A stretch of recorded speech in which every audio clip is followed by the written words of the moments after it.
Hi all. Cab ഡോക്ടറിൻ്റെ post market pre മാർക്കറ്റിലേക്ക് എല്ലാവർക്കും സ്വാഗതം. അപ്പം ഇന്ന് രാവിലെ വളരെ ആകാംക്ഷഭരിതരായിട്ട് കാത്തിരുന്ന സി എടുത്തവരും പി എടുത്തവരും ഒക്കെ ഉണ്ടായിരുന്നില്ലേ. അപ്പം അവർക്കൊക്കെ എല്ലാവരെയും പ്രീണിപ്പിക്കത്തക്ക രീതിയിലുള്ളൊരു മാർക്കറ്റായിരുന്നു. അപ്പം എന്താ സംഭവിച്ചതെന്ന് പറഞ്ഞു കഴിഞ്ഞാൽ നമ്മളുടെ ട്രംപിൻ്റെ ഞാൻ തമ്പനയിൽ പറഞ്ഞ പോലെ ട്രംപിൻ്റെ ഒരു കളിതമാശ അല്ലേ, ട്രംപിൻ്റെ വെറും ഒരു കളിതമാശ മാത്രമേ ആയിരുന്നു. പക്ഷെങ്കിൽ കാശ് പോയത് ആരുടെയാണ്? പാവപ്പെട്ട റീറ്റെയിലേഴ്സിൻ്റെ ഏകദേശം 2 ട്രില്യനാണ്, 2 ട്രില്യൺ ഡോളറാണ് മാർക്കറ്റിൽ ഒലിച്ചു പോയത്. മനസ്സിലായോ? ഇത് ഈ പൈസ മുഴുവൻ പോയത് റീറ്റെയിലേഴ്സിനാണ്. വലിയ വലിയ ബിഗ് ടീമുകളുടെ ആരുടെയും കാശ് പോയിട്ടില്ല, റീറ്റെയിലേഴ്സായിട്ടുള്ള ആൾക്കാരെയാണ്. ഇപ്പോൾ നമ്മൾ നോക്കുകയാണെങ്കിൽ ഒരു 2 മില്യൺ 3 മില്യനൊക്കെ ആസ്തിയുള്ളവരുടെയൊക്കെ കാശ് കണ്ടമാനം പോയിട്ടുണ്ട്. പ്രത്യേകിച്ച് ബിറ്റ് കോയിൻ 7 മണിക്കൂർ കൊണ്ട് ഏകദേശം 19,000 പോയിൻ്റാണ് ബിറ്റ് കോയിൻ വീണത്. ഈ ആശാൻ്റെ ഒറ്റ ഡയലോഗ് ഉണ്ട്. മനസ്സിലായില്ലേ എന്തുമാത്രം ഇമ്പാക്റ്റ് ഉണ്ടാക്കി എന്നുള്ളത്? സത്യം പറഞ്ഞു കഴിഞ്ഞാൽ സങ്കടം തോന്നും. നമ്മൾ സങ്കടപ്പെട്ടിട്ട് യാതൊരു കാര്യമില്ല. കാരണം ഇവരെ അവർക്ക് അമേരിക്കൻ രാഷ്ട്രീയക്കാർക്ക് എന്താണ്, അവർക്ക് സ്റ്റോക്ക് മാർക്കറ്റിൽ ഇടപെടാനും ട്രേഡ് ചെയ്യാനും ഒക്കെയുള്ള ഒരു പെർമിഷൻ അവരുടെ ഭരണഘടന നൽകുന്നുണ്ട്. അത് വെച്ച് അവർ കളിക്കുന്നു. നമ്മുടെ ഇവിടെ പറ്റത്തില്ല. അപ്പോൾ അത് വെച്ച് അവർ കൃത്യമായിട്ട് മാനിപ്പുലേറ്റ് ചെയ്ത് മാർക്കറ്റിൽ നിന്ന് കാശുണ്ടാക്കുന്നു. ഇതിനെ അനുഭവിക്കുന്ന ആരാണ്? പാവപ്പെട്ട റീറ്റെയിലേഴ്സും അല്ലെങ്കിൽ ചെറുകിട നിക്ഷേപകരാണ് ഇതിൻ്റെയൊക്കെ തിക്തഫലം അനുഭവിക്കുന്നത്. എത്രയോ പേര് ആത്മഹത്യ ചെയ്തു.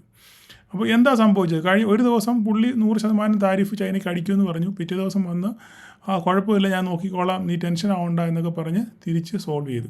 ഇത് നമ്മൾ നോക്കിക്കഴിഞ്ഞാൽ എപ്പോഴും സംഭവിക്കുന്നത് ഇങ്ങനെയുള്ള കാര്യങ്ങൾ നിങ്ങൾ ശ്രദ്ധിച്ചു കഴിഞ്ഞാൽ ഇതൊക്കെ clear മാനിപ്പുലേഷനാണ്.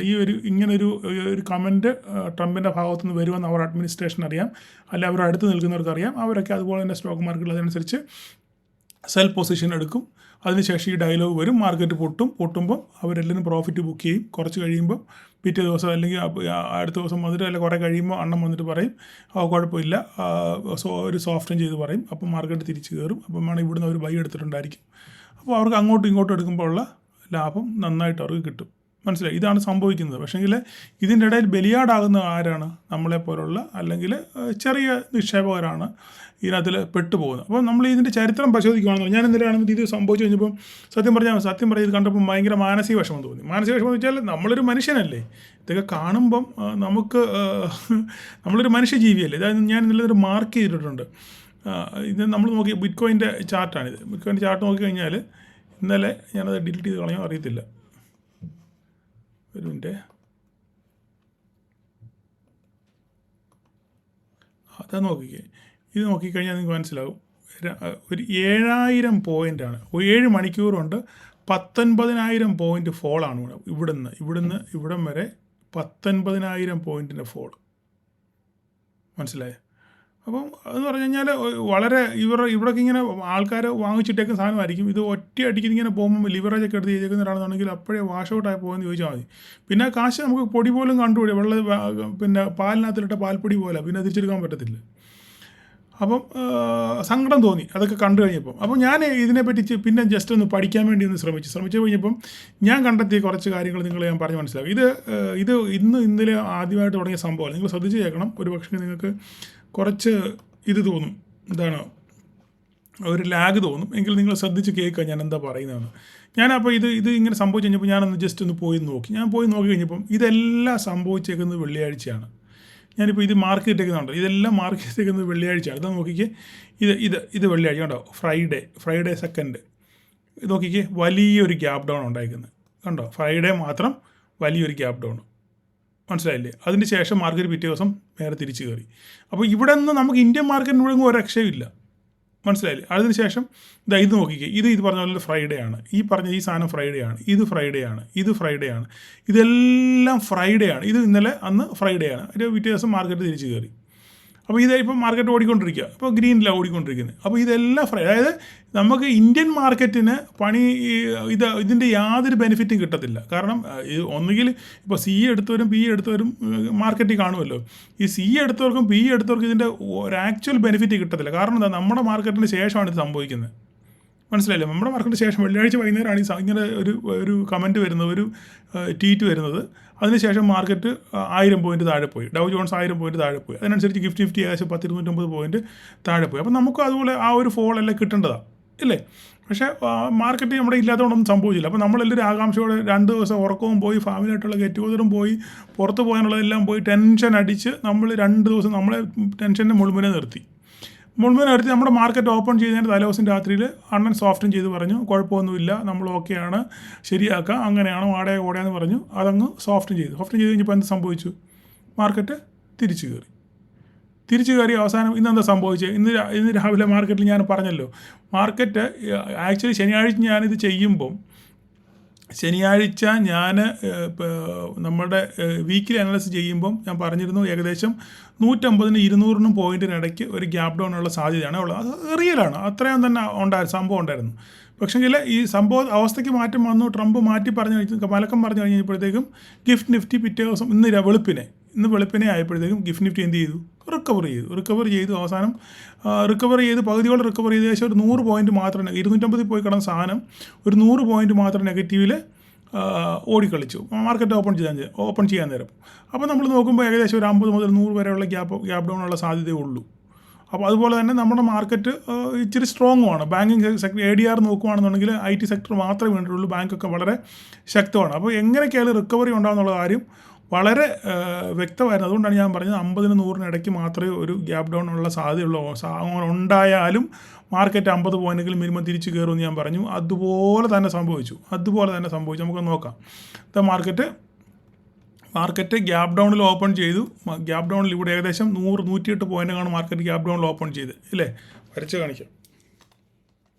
Market 150 പോയിൻറ്റോളം gap ഡൗണിൽ market open ചെയ്തതിന് ശേഷം ഇവിടുന്ന് നോക്കിയേ മാർക്കറ്റ് ഇത് ഏകദേശം എത്രയാണ് നമുക്ക് നോക്കാം. എത്രയാണ് നമുക്ക് അളന്ന് നോക്കാമല്ലോ. ഇവിടെ എത്ര 180 എത്ര പോയി? 180 241 61 പോയിൻറ്റ് മാർക്കറ്റ് ഇവിടുന്ന് തിരിച്ച് റീബൗണ്ട് ചെയ്തു. ഞാൻ പറഞ്ഞ പോലെ തന്നെ 50 പോയിൻറ്റ് കയറുന്നു പറഞ്ഞു. മാർക്കറ്റ് ഇവിടുന്ന് ഗ്യാപ്പ് ഡൗൺ ഇവിടെ ഓപ്പൺ ചെയ്തു, നമ്മുടെ ഈ കറക്റ്റ് ലൈനിൽ ഈ ബോക്സിൻ്റെ അവിടെ ഓപ്പൺ ചെയ്തു. അതിനുശേഷം 60 പോയിൻറ്റ് മാർക്കറ്റ് റീബൗണ്ട് ചെയ്തു, ഇല്ലേ? അപ്പോൾ ഇവിടെ അത് പറഞ്ഞ അപ്പോൾ ഞാൻ പറഞ്ഞു രാവിലെ പി ഉള്ളവരെല്ലാം AM ആയിട്ട് ബുക്ക് ചെയ്യണം. നിങ്ങൾ രാവിലെ മാർക്കറ്റ് ഓപ്പൺ ചെയ്യുമ്പോൾ തന്നെ നിങ്ങൾ കൊടുത്ത് കാശ് മേടിക്കണം എന്ന് പറഞ്ഞു. അങ്ങനെ എടുത്തവർ, കാരണം ഈ മാർക്കറ്റ് ഓപ്പൺ ചെയ്യുന്ന സമയത്ത് വിക്സ് ഭയങ്കര ഹൈ ആയിരിക്കും, ഇല്ലേ? അപ്പോൾ വിക്സ് ഇന്ന് ഓപ്പൺ ചെയ്ത ശേഷം 10 പോയിൻറ്റിന് മേളിൽ 11 പോയിൻറ്റിനടുത്താണ് വിക്സ് ഓപ്പൺ ചെയ്തത്. അപ്പോൾ ഈ വിക്സ് 11 പോയിൻ്റ് ആയിരിക്കുമ്പോൾ നമ്മുടെ പ്രീമിയം വളരെ ഹൈ ആയിരിക്കും. ഉള്ള പ്രീമിയത്തിനേക്കാളും നല്ല അപ്രീസിയേഷൻ പ്രീമിയത്തിന് കിട്ടും. അപ്പം അതുകൊണ്ടാണ് ഞാൻ പറഞ്ഞത് ഓപ്പൺ ചെയ്യുമ്പോൾ തന്നെ നമ്മളത് കൊടുക്കുകയാണെന്നുണ്ടെങ്കിൽ ആ പ്രീമിയത്തിന് ഈ വിക്സിൻ്റെ ഒരു ആനുകൂല്യം കൂടെ നമ്മുടെ പ്രീമിയത്തിന് കിട്ടും, നല്ല ബെനിഫിറ്റ് നമുക്ക് കിട്ടും. നമ്മൾ 2 പ്രാവശ്യം മാർക്കറ്റ് അങ്ങോട്ടും ഇങ്ങോട്ടും ആടിക്കഴിയുമ്പോഴത്തേക്കും വിക്സ് നേരെ താഴോട്ട് വരുമ്പോൾ നമ്മുടെ പ്രീമിയം എന്ത് ചെയ്യും? പെട്ടെന്ന് കുറയും. മാർക്കറ്റ് അവിടെ തന്നെ നിന്ന് കഴിഞ്ഞാലും പ്രീമിയം നമുക്ക് കുറവേ കാണത്തുള്ളൂ, വിക്സ് കുറയുന്നുള്ളൂ. അതുകൊണ്ടാണ് ഞാൻ പറഞ്ഞത് മാർക്കറ്റ് ഓപ്പൺ ചെയ്യുന്ന ആ ഒരു മൊമെൻറ്റിൽ തന്നെ നമ്മൾ കൊടുക്കണം എന്ന് പറയുന്നത്. അപ്പോൾ അങ്ങനെ കൊടുത്ത് ധാരാളം ആൾക്കാരുണ്ട്. അതിനുശേഷം മാർക്കറ്റ് മുകളിലോട്ട് പോയി നേരെ തിരിച്ച് താഴോട്ട് വന്നു. പിന്നെ മുകളിലോട്ട് കുറച്ച് നേരം ആടി കളിച്ചു. പിന്നെ അങ്ങോട്ട് മാർക്കറ്റ് മുഴുവൻ കൺസോൾട്ടേഷൻ ആയിരുന്നു. പിന്നെ ഇവിടുന്ന് തിരിച്ച് റിക്കവർ ചെയ്യാൻ ശ്രമിച്ചെങ്കിലും പിന്നെ മാർക്കറ്റ്, അപ്പോൾ ഞാൻ ഇവിടെ വന്നപ്പോഴേ പറഞ്ഞു, ദയവ് ചെയ്ത് 9:45 ആയതേ ഉള്ളൂ, നിങ്ങൾക്ക് ന്യായമായിട്ടുള്ള പ്രോഫിറ്റ് ഇവിടുന്ന് കിട്ടി. കറക്റ്റ് മാർക്കറ്റ് ഇവിടെ വന്നു നമ്മുടെ ഈ ലൈനിൽ വന്ന് സപ്പോർട്ട് എടുത്ത് നേരെ മാർക്കറ്റ് തിരിച്ചു പോയി, ഇല്ലേ? 2 കൂട്ടർക്ക് പിക്കാർക്കും സിക്കാർക്കും ഒരുപോലെ സാധ്യത ഉണ്ടായിരുന്നു. അപ്പോൾ ഞാൻ ഇവിടെ വെച്ചു 9:45 ആയപ്പോൾ ഞാൻ പറഞ്ഞു, സമയം ഇത്രയായി, നിങ്ങൾ ദയവ് ചെയ്ത് ഇതിനെ ചവിട്ടിയിരിക്കരുത്, നിങ്ങൾ കിട്ടിയതും കൊണ്ട് പോകണം. കാലേ വീണ് ഞാൻ പറഞ്ഞു, കാലെ പിടിച്ചാണ് ഞാൻ പറഞ്ഞത്. അപ്പോൾ അതങ്ങനെ കേട്ടനുസരിച്ച് എത്ര പേരുണ്ടെന്ന് അറിയാം, ഉള്ളവരാണ് കൂടുതലെന്നാണ് എൻ്റെ വിശ്വാസം. അതിനുശേഷം നോക്കിക്കേ മാർക്കറ്റ് എന്താ സംഭവിച്ചത്. മാർക്കറ്റ് പിന്നെ ഒരു കൺസോൾട്ടേഷൻ പോലൊരു അങ്ങോട്ടും ഇങ്ങോട്ടും, കാരണം ഇന്ന് എക്സ്പയറിയുടെ തലേ ദിവസമാണ്. അപ്പം നമുക്ക് മാക്സിമം അവർ ഉരുക്കി തീർക്കാനുള്ള വഴികൾ മുഴുവനാണ് തീർക്കുക. അതിനുശേഷം അവസാന നിമിഷമാണ് നമുക്കൊരു ചെറിയ ഒരു ഒരു ഒരു ഒരു എന്താ പറയുന്നത്, ഒരു അപ്പ് മൂവ്മെൻറ്റ് കിട്ടിയത്. ഇത് ബ്രേക്ക് ചെയ്തു ഇല്ലേ, ഇത് നമ്മുടെ ഈ ലെവൽ ബ്രേക്ക് ചെയ്തതിന് ശേഷം ഒരു 10-50 പോയിൻറ്റ് മുകളിലോട്ട് ഈ ഏകദേശം 180 നിന്ന് 260 വരെ മാർക്കറ്റ് പോയി. ഏകദേശം ഒരു 10-60 പോയിൻറ്റിൻ്റെ മൂവ് കിട്ടി. അതിൽ ബുക്ക് ചെയ്ത് ഇറങ്ങിയവർക്കൊക്കെ നല്ല പ്രോഫിറ്റ് കിട്ടി കാണും. അതിനുശേഷം മാർക്കറ്റ് വീണ്ടും ഒരു കൺസോൾട്ടേഷൻ മോഡിലോട്ട് പോയി. മാർക്കറ്റ് 227 മാർക്കറ്റ് ക്ലോസ് ചെയ്തു ഇല്ലേ. അപ്പം പറഞ്ഞതനുസരിച്ച് മാർക്കറ്റിൻ്റെ സ്ട്രക്ചറും മാർക്കറ്റിൻ്റെ സെൻറ്റിമെൻറ്റ്സും ഒക്കെ അറിഞ്ഞ് കളിച്ചവർക്ക് നല്ല രീതിയിൽ പ്രോഫിറ്റ് എടുക്കാനും പെട്ടെന്ന് തന്നെ പ്രോഫിറ്റ് ബുക്ക് ചെയ്ത് അവരവരുടെ പണിക്ക് പോകാനും പറ്റി. അല്ലാത്തവർ വൈകുന്നേരം വരെ ഇനി ചവിട്ടി ആടിനെ കുറ്റി അടിച്ചിട്ടേക്കുന്ന പോലെ ഇവിടെ ഇരിക്കേണ്ടി വന്നു. ഓക്കെ, ഇപ്പോൾ ഇതൊക്കെയാണ് സംഭവിച്ച മാർക്കറ്റ്. അപ്പോൾ ഇനിയിപ്പോൾ നാളെ എന്താ സംഭവിക്കാൻ പോകുന്നത്? നാളെ സംഭവിക്കാൻ പോകുന്ന കാര്യം എന്ന് പറഞ്ഞാൽ, ഇന്നിപ്പോൾ US മാർക്കറ്റിൻ്റെ അവസ്ഥ പറഞ്ഞാൽ ഇപ്പോൾ ഏകദേശം 450 പോയിൻറ്റ് ഗ്യാപ്പ് അപ്പിലാണ് മാർക്കറ്റ് ഓപ്പൺ ചെയ്തേക്കുന്നത്. അപ്പോൾ ഇവിടുന്ന് മേലോട്ട് സസ്റ്റെയിൻ ചെയ്ത് നോക്കണം. നാസ്ഡാക്കും 426 പോയിൻറ്റ് ഗ്യാപ്പ് അപ്പിലാണ് ഓപ്പൺ ചെയ്തേക്കുന്നത്. അപ്പം ഇവിടുന്ന് മാർക്കറ്റ് മോളോട്ട് സസ്റ്റെയിൻ ചെയ്യുമോ? ഈ 467 എന്ന് പറഞ്ഞാൽ പോസിറ്റീവ് എന്ന് പറഞ്ഞ ഒരു 700-800 ഒക്കെ എത്തിയാൽ നമുക്ക് നാളെ ഒരു 100 പോയിൻറ്റിന് ഗ്യാപ്പ് അപ്പ് ഒക്കെ കിട്ടാനുള്ള സാധ്യത ഉണ്ട്. എന്തായാലും ഇന്ന് രാത്രി വളരെ നിർണായകമാണ്. അപ്പോൾ അതിൻ്റെ ഇടയിൽ 1-2 കാര്യങ്ങളിലൂടെ ഒരു പോസിറ്റീവ് സെൻറ്റിമെൻറ്റ്സ് വന്നിട്ടുണ്ട്. നമ്മുടെ അമേരിക്കയുടെ ശ്രദ്ധിച്ചേക്കണം, അമേരിക്കയുടെ ട്രേഡ് സെക്രട്ടറി, US-ൻ്റെ ട്രേഡ് സെക്രട്ടറി സ്കോട്ട് ബസന്റ് എന്നിപ്പോൾ ന്യൂസ് ഇട്ടായിരുന്നു. സ്കോട്ട് ബസന്റ് ഒരു ഡയലോഗ് പറഞ്ഞിട്ടുണ്ട്.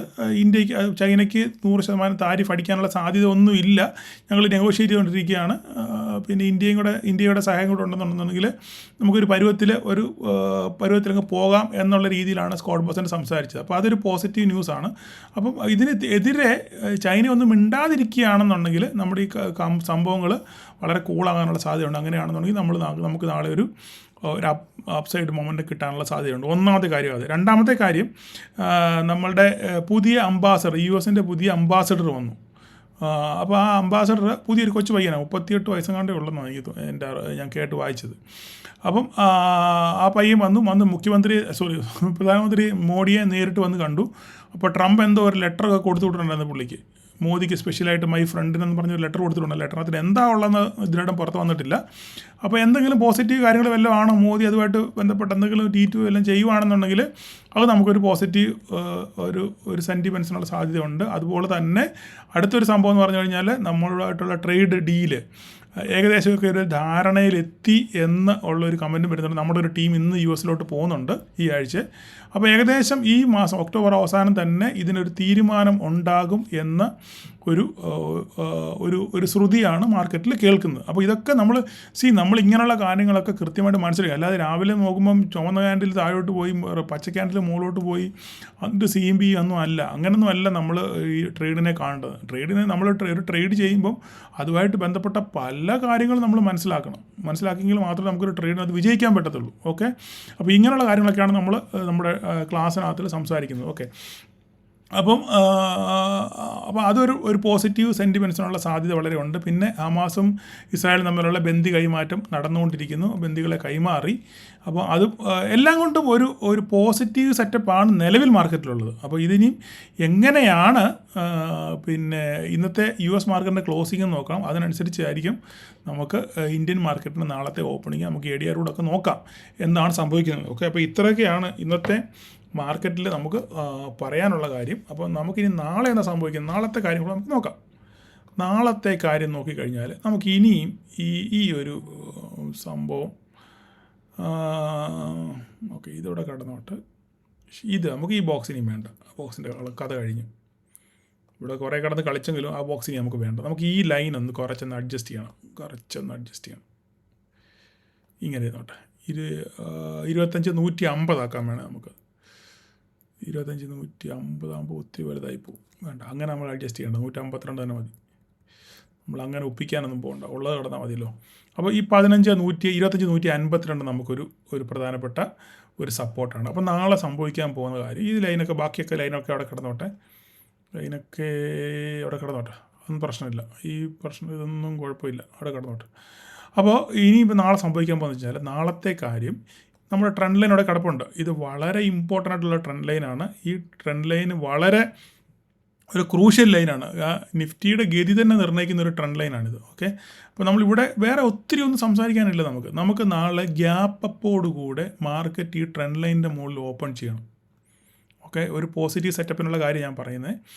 മാർക്കറ്റ് നാളെ ഒരു ഗ്യാപ്പ് അപ്പോട് കൂടെ നമുക്ക് ഈ ട്രെൻഡ് ലൈനിൻ്റെ മുകളിൽ ഓപ്പൺ ചെയ്ത് കിട്ടിയാൽ നമുക്ക് നാളെ ഒരു അപ്സൈഡ് മൊമെൻറ്റം കാണാൻ പറ്റും. അതെങ്ങനെയാണ്? തിരിച്ച് താഴോട്ട് ഇറങ്ങി വരരുത്, ഇതിൻ്റെ മുകളിൽ തന്നെ സസ്റ്റെയിൻ ചെയ്യണം. അഥവാ വന്നാലും 25,251 വന്ന് 52 ഞാൻ മാർക്ക് ചെയ്തിരുന്നത്. ഓക്കെ, 52 വന്നിട്ട് നേരെ തിരിച്ച് എന്ത് ചെയ്യണം? ഈ സാധനം തിരിച്ച് കയറി പോകണം. ഓക്കെ, അതിന് 52 ആക്കാം. ഞാൻ 52 വെച്ചിരുന്നത്. ഓക്കെ, അപ്പം നമുക്ക് ഇതിനെ മുകളിൽ ഓപ്പൺ ചെയ്തിട്ട് താഴോട്ട് ഇറങ്ങി വരുവാണെങ്കിലും ഈ 25,252 സപ്പോർട്ട് എടുക്കണം. സപ്പോർട്ട് എടുത്ത് തിരിച്ച് വീണ്ടും കയറി ഈ ട്രെൻഡ് ലൈനിൻ്റെ മുകളിൽ സസ്റ്റെയിൻ ചെയ്ത് മുകളിലോട്ട് പോകുകയാണെന്നുണ്ടെങ്കിൽ നമുക്കൊരു അപ്സൈഡ് മൊമെൻറ്റം കാണാൻ പറ്റും. ഓക്കെ, ഇപ്പം നിലവിൽ നിൽക്കുന്നത് 25,250 ഏകദേശം ഈ 25,359 കടന്നു പോയാൽ 359 കടന്നു പോയി കഴിഞ്ഞാൽ നമുക്കൊരു ഷോർട്ട് കവറിങ് റാലി നടക്കാം. ഇന്നും അണ്ണന്മാർ 93% പൊസിഷന് ഷോർട്ടിലാണ് നിൽക്കുന്നത്. ഓക്കെ, അതൊന്ന് വേണം ഞാനൊന്ന് ഇവിടെ നിന്ന് പോസ്റ്റ് ചെയ്തേക്കാം, ഒരു സെക്കൻഡ്. ഇതാ നോക്കിയേ, ഇന്നും FIS 93% അവർ ഇൻഡെക്സിനകത്തിൽ ഫ്യൂച്ചറിനകത്തിൽ ഷോർട്ട് പൊസിഷനാണ്. മനസ്സിലായോ? അപ്പോൾ ഇത് എന്തുകൊണ്ടാണെന്ന് ഒരിക്കലും മനസ്സിലാവുന്നില്ല. ഇവരും കൃത്യമായിട്ട് ഇതിനെ തന്നെ നിന്നേക്കുന്നത് എന്തുകൊണ്ടാണ് എന്നുള്ളത് നമ്മൾ സംശയിക്കേണ്ടിയിരിക്കുന്നു. ഇനി എന്തായാലും എപ്പോഴും ഒരു കണ്ണ് നമുക്കിവിടെ വേണം. ഓക്കെ, എന്താണ് സംഭവിക്കാൻ പോകുന്നത് എന്നുള്ള 93% ഷോർട്ട് എന്തുകൊണ്ട് മാറുന്നില്ല എന്നുള്ളത് എന്തെങ്കിലും ഒരു ഭീകര സംഭവം കാത്തിരിപ്പുണ്ടോ ഇല്ലെന്ന് അറിയണം. പണി കിട്ടുവാണെന്നുണ്ടെങ്കിൽ ഇവന്മാർക്ക് പണി കിട്ടിയാൽ ഇത് പണി കിട്ടണമെങ്കിൽ എന്ത് സംഭവിക്കണം എന്നറിയാമോ? ഈ 338 കടന്നു പോകണം. ഈ 338 കടന്നു പോയാൽ പോരാ, 330 കടക്കണം. ഓക്കെ, യെസ്, ഈ 338 കടന്ന് മുകളിലോട്ട് പോയാൽ ഒരു പക്ഷെങ്കിൽ പതുക്കെ ഒരു ഷോർട്ട് കവർ. പിന്നെ ഈ 338 കടന്നു കഴിഞ്ഞാൽ പിന്നെ ഇവിടുന്ന് മാർക്കറ്റ് പതുക്കെ ആയിരിക്കും മുകളിലോട്ട് കയറാൻ പോകുന്നത്. ഒറ്റയടിക്ക് മുകളിലോട്ട് കയറത്തില്ല. ഈ 338 കഴിഞ്ഞ് കഴിഞ്ഞാൽ പതുക്കെ ഞാൻ എൻ്റെ ഭാഷയിൽ പറയാൻ അരിഞ്ഞ് മാർക്കറ്റ് കയറി ഈ 401 ഓക്കെ എത്തി ഇതിൻ്റെ മുകളിൽ സസ്റ്റെയിൻ ചെയ്യുകയാണെന്നുണ്ടെങ്കിൽ അവിടെ ഷോർട്ട് കവറിങ് 100% ഷോർട്ട് കവറിങ് നടക്കും. ഉറപ്പാണ്, യാതൊരു സംശയവുമില്ല. നാളെ എക്സ്പയറി ഡേയും കൂടാണ്. പിന്നെ ഈ അവസാനം ആട്ടി ഇവിടെ കൊണ്ടുവന്ന് കഴിഞ്ഞാൽ ഷോർട്ട് കവറിങ് കൊണ്ട് നമുക്ക്, ഞാൻ കഴിഞ്ഞ പ്രാവശ്യം പറഞ്ഞു, കഴിഞ്ഞ ചൊവ്വാഴ്ച ഇതുപോലെ തന്നെ സംഭവിച്ചു. ഓക്കെ, ആട്ടി കൊണ്ടുവന്ന് കഴിഞ്ഞ് കഴിഞ്ഞാൽ ഷോർട്ട് കവറിങ് നടന്നാൽ നമുക്ക് പ്രീമിയത്തിൽ വലിയ അപ്രീസിയേഷൻ ഒന്നും കിട്ടത്തില്ല. അപ്പോൾ നാളെ എന്താ സംഭവിക്കേണ്ടത്? നാളെ ഒരു ഉച്ചയ്ക്ക് ഒരു 12 മണിക്ക് മുന്നേ, ഒരു 12 മണി കൂട്ടിക്കോ, നാളെ ഗ്യാപ്പ് അപ്പോട് കൂടി ഇതിൻ്റെ മുകളിൽ ഓപ്പൺ ചെയ്തു, തിരിച്ച് താഴോട്ടിറങ്ങി സപ്പോർട്ട് എടുത്തു, തിരിച്ച് വീണ്ടും കയറി ഒരു 12 മണിയോടുകൂടെ ഈ 401 സസ്റ്റെയിൻ ചെയ്ത് കഴിഞ്ഞാൽ നമുക്കൊരു അപ്സൈഡ് റാലി പ്രതീക്ഷിക്കാം. അപ്പോൾ ഇവിടുന്ന് 150 പോയിൻറ്റോളം ഉണ്ട്, 150 പോയിൻ്റ് ഇവിടെ എത്തണം. ഓക്കെ, 150 പോയിൻ്റ് എത്തി ഇതിൻ്റെ മുകളിൽ സസ്റ്റെയിൻ ചെയ്യുകയാണെന്നുണ്ടെങ്കിൽ മാർക്കറ്റ് ഇവിടുന്ന് അങ്ങോട്ട് പറക്കും, ഷോർട്ട് കവറിങ് ആരംഭിക്കും. ഓക്കെ, അതെവിടെ പോയി നിൽക്കും എന്നുള്ളത് നമുക്ക് അന്നേരം നമുക്ക് നോക്കാം. എന്തായാലും നമ്മൾ നാളത്തെ ക്രൂഷ്യൽ ലൈൻ ഈ ട്രെൻഡ് ലൈനാണ്. ഈ ട്രെൻഡ് ലൈനും ഈ സപ്പോർട്ട് ലൈനും. ഓക്കെ, ഈ ട്രെൻഡ് ലൈനും ഈ സപ്പോർട്ട് ലൈനും നമ്മൾ വാച്ച് ചെയ്യുക. അഥവാ ഇത് പൊട്ടി താഴെ പോകുകയാണെന്നുണ്ടെങ്കിൽ നേരെ താഴോട്ട് വന്നു കഴിഞ്ഞാൽ ഈ 25,152 സപ്പോർട്ട് എടുക്കണം. അതും പൊട്ടുകയാണെന്നുണ്ടെങ്കിൽ 25,152 താഴെ ഉണ്ട്. പക്ഷേ അങ്ങനെയൊക്കെ സംഭവിക്കുകയോ ഇല്ലെന്നുള്ളത് ഇന്ന് രാത്രിയിലത്തെ US മാർക്കറ്റ് വേണം നമുക്ക് തീരുമാനിക്കാൻ. ഓക്കെ, അപ്പോൾ ഇത് നിങ്ങളുടെ മനസ്സിൽ വെച്ചേക്കുക, ഇങ്ങനെയൊക്കെയാണ് സംഭവിക്കാൻ പോകുന്നത് എന്നുള്ള കാര്യം. ഓക്കെ, അപ്പോൾ നമുക്ക് ബാങ്ക് നിഫ്റ്റി നോക്കാം. ബാങ്ക് നിഫ്റ്റി എന്താ ഇന്ന് സ്ട്രോങ് ആയിരുന്നു. ബാങ്ക് നിഫ്റ്റി സ്ട്രോങ് ആയിട്ട് തന്നെ നിൽക്കുകയാണ് നമ്മുടെ അതേ ലൈനിൽ 25,56,619 ലൈൻ നമ്മൾ വരച്ചിട്ട് ലൈനിൽ തന്നെ കൺസോളിഡേറ്റ് ചെയ്ത് മാർക്കറ്റ് ഇങ്ങനെ നിൽക്കുകയാണ്. ഇതിൻ്റെ മുകളിലൊരു ലൈനുണ്ട്, അത് ഇവിടുന്ന് പറക്കുവാണെന്നുണ്ടെങ്കിൽ അടുത്ത 57,312 ആയിരിക്കും. വേറെ പ്രത്യേകിച്ച് ഒന്നും അവിടെ പറയാനില്ല. ഓക്കെ, മിഡ് ക്യാപ്പ് ഇന്ന് താഴെ പോയെങ്കിലും അവിടുന്ന് തിരിച്ച് റീബൗണ്ട് V ഷേപ്പ് റിക്കവറി. ഇന്നലെ ഇവിടുന്ന് നേരെ താഴെ വന്ന് നമ്മുടെ ലൈൻ 13,077 വന്ന് സപ്പോർട്ട് എടുത്തതിന് ശേഷം അവിടുന്ന് വന്ന വഴി തന്നെ നേരെ ആശാൻ തിരിച്ചു വിട്ട് നമ്മുടെ ലൈനിൽ കറക്റ്റായിട്ട് വന്ന് ക്ലോസ് ചെയ്തു. ഓക്കെ, അപ്പം ഇനിയിപ്പോൾ നാളെ എന്താ സംഭവിക്കുന്നത്? നാളെ സംഭവിക്കേണ്ടത് ഇതിനെ മുകളിൽ സസ്റ്റെയിൻ ചെയ്യുകയാണെന്നുണ്ടെങ്കിൽ എങ്ങോട്ട് പോകുമെന്ന് നോക്കുക, അതിൻ്റെ വഴിയെ പോവുക. ഇവൻ എങ്ങോട്ട് പോകുന്നു അതിൻ്റെ കൂടെ അങ്ങ് പോകാന്നുള്ളതേ ഉള്ളൂ, അല്ലാതെ വേറെ പ്രത്യേകിച്ച് ഒരു കളി നടക്കത്തില്ല. നാളെ IT സെക്ടറായിരിക്കും മാർക്കറ്റിനെ നയിക്കുന്നത്. ഇന്ന് HCLൻ്റെ റിസൾട്ട് വന്നിട്ടുണ്ട്. ഏകദേശം ഒരു HCL ടെക്കിൻ്റെ റിസൾട്ട് വന്നിട്ടുണ്ട്. അപ്പം ഏകദേശം ഒരു നല്ല റിസൾട്ടാണ്. അപ്പോൾ അങ്ങനെ 100% നല്ലതെന്ന് പറയാൻ പറ്റത്തില്ല. അവരുടെ ക്വാർട്ടർ ടു ക്വാർട്ടർ പിന്നെ പ്രോഫിറ്റ് സ്റ്റേബിളാണ്, വലിയ കൂടുതലൊന്നുമില്ല, പക്ഷേ സ്റ്റേബിളാണ്. റവന്യൂ കൂടിയിട്ടുണ്ട്.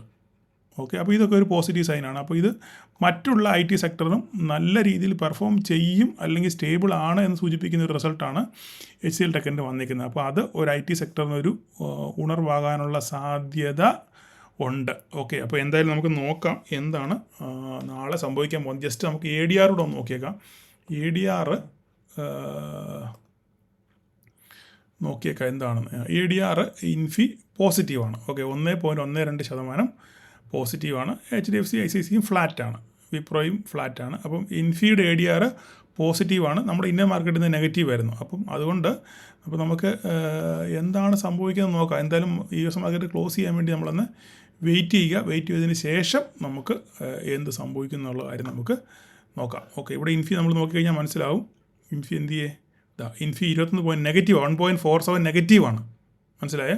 പക്ഷേങ്കിൽ ADRൽ പോസിറ്റീവാണ്. അപ്പം നാളെ ഒരു പക്ഷേങ്കിൽ IT സെക്ടർ പിന്നെ ഒരു പോസിറ്റീവ്നെസ് കാണിക്കുകയാണെന്നുണ്ടെങ്കിൽ നമ്മുടെ മാർക്കറ്റും നേരോട്ട് പറവറക്കാനുള്ള സാധ്യത വളരെ കൂടുതലാണ്. അപ്പോൾ ഞാൻ ഈ പറഞ്ഞ കാര്യങ്ങളൊക്കെ നിങ്ങൾ ചെവി വെക്കുക, ഓർത്ത് വെക്കുക, ഇല്ലെങ്കിൽ ഒരു പ്രാവശ്യം കൂടെ കേട്ട് നിങ്ങൾ മനസ്സിലാക്കി ലെവലുകളൊക്കെ മാർക്ക് ചെയ്ത് മാർക്കറ്റിനെ അഭിമുഖീകരിക്കാൻ വേണ്ടി തയ്യാറായിട്ടിരിക്കുക. ഓക്കെ, അപ്പോൾ ഇത്രയൊക്കെ ഉള്ളൂ പറയാൻ. അപ്പം എല്ലാവരും നിങ്ങൾ കഴിവതും നിങ്ങൾ കമൻറ്റ് ചെയ്യാൻ ശ്രമിക്കണം കേട്ടോ. ആൾക്കാർ ഞാൻ പറയുമ്പോൾ മാത്രമേ കമൻറ്റ് ചെയ്യുന്നുള്ളൂ.